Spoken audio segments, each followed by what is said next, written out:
बोलो जयकारा बोल मेरे श्री गुरु महाराज की जय। श्री सतगुरुदेव भगवान की जय।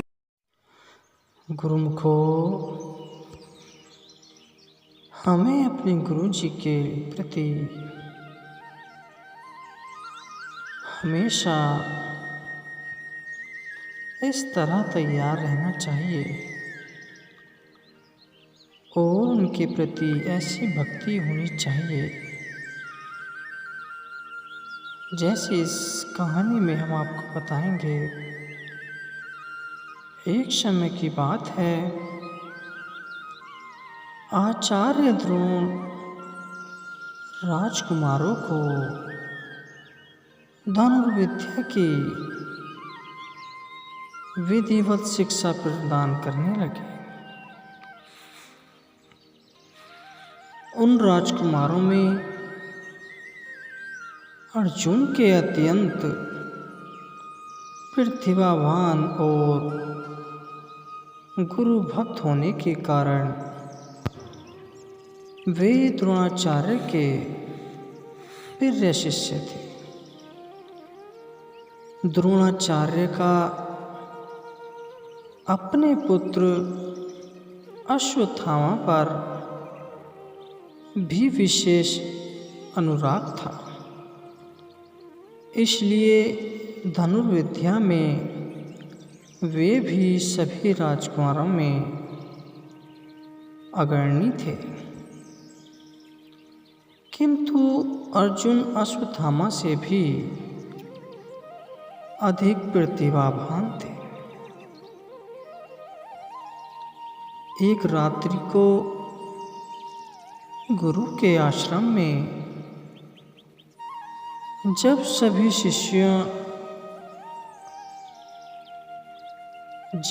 शिष्य भोजन कर रहे थे, तभी अकस्मात हवा के झोंके से दीपक बुझ गया। अर्जुन ने देखा, अंधकार हो जाने पर भी भोजन के कौर को हाथ मुंह तक ले जाता है। इस घटना से उन्हें यह समझ में आया कि निशाना लगाने के लिए प्रकाश से भी अधिक अभ्यास की आवश्यकता है और वे रात्रि के अंधकार में निशाना लगाने का अभ्यास करना आरंभ कर दिया।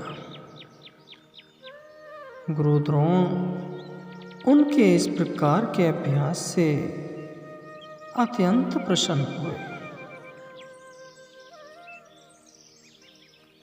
उन्होंने अर्जुन को धनुर्विद्या के साथ साथ ही गदा, तोमार, तलवार आदि शस्त्रों के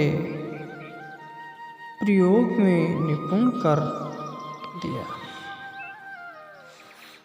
उन्हीं दिनों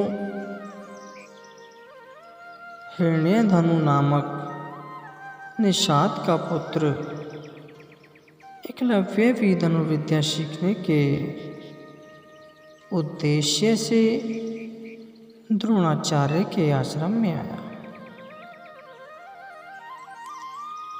किंतु निम्न वर्ण का होने के कारण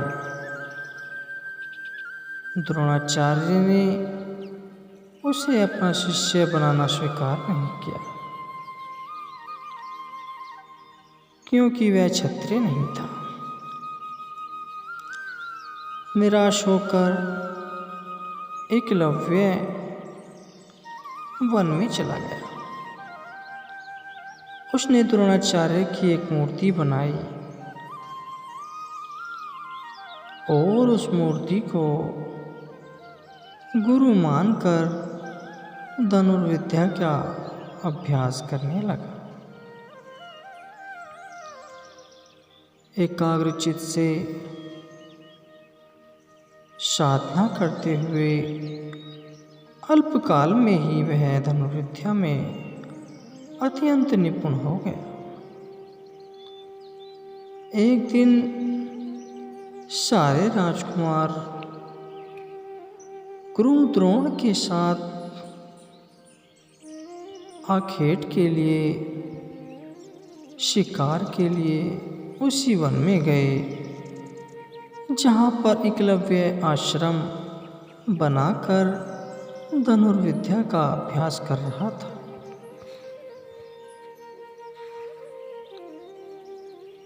राजकुमारों का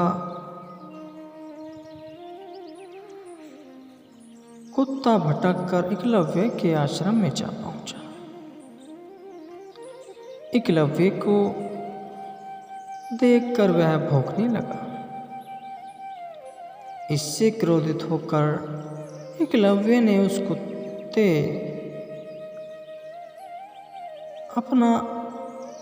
कुत्ते पर बाण चला चलाकर उसके मुंह को बाणों से भर दिया। एकलव्य ने इस कौशल से बाण चलाए थे कि कुत्ते को किसी प्रकार की चोट नहीं लगी, किंतु बाणों से बिंध जाने के कारण उसका भौंकना बंद हो गया। कुत्ते के लौटने पर जब अर्जुन ने धनुर्विद्या से इस कौशल को देखा तो वे द्रोणाचार्य से बोले, हे गुरुदेव, इस कुत्ते के मुंह में जिस कौशल से बाण चलाए गए हैं उससे तो प्रतीत होता है कि यहाँ पर कोई मुझसे भी बड़ा धनुर्धर रहता है। अपने सभी शिष्यों को लेकर द्रोणाचार्य एकलव्य के पास पहुंचे और पूछे कि हे वंश, क्या ये बाण तुम्हें चलाए हैं? एकलव्य के स्वीकार करने पर उन्होंने पुनः प्रश्न किया, तुम्हें धनुर्विद्या की शिक्षा देने वाले कौन हैं? एकलव्य ने उत्तर दिया, गुरुदेव, मैंने तो आपको ही गुरु स्वीकार करके धनुर्विद्या सीखी है। इतना कहकर उसने द्रोणाचार्य की उनकी मूर्ति के समक्ष ले जाकर खड़ा कर दिया। द्रोणाचार्य नहीं चाहते थे कि कोई अर्जुन से बड़ा धनुर्धारी बन पाए। वे एकलव्य से बोले, यदि मैं तुम्हारा गुरु हूँ तो तुम्हें मुझको गुरु दक्षिणा देनी होगी। एकलव्य बोला, गुरुदेव, गुरु दक्षिणा के रूप में आप जो भी मांगोगे मैं देने के लिए तैयार हूँ। इस पर द्रोणाचार्य ने एकलव्य से गुरु दक्षिणा के रूप में उसके दाहिने हाथ के अंगूठे की मांग की। एकलव्य ने सहर्ष अपना अंगूठा दे दिया। इस प्रकार एकलव्य अपने हाथ से धनुष चलाने में असमर्थ हो गया तो अपने पैरों से धनुष चलाने का अभ्यास करना आरंभ कर दिया। तो इस प्रकार एकलव्य ने अपनी गुरु भक्ति दिखाई।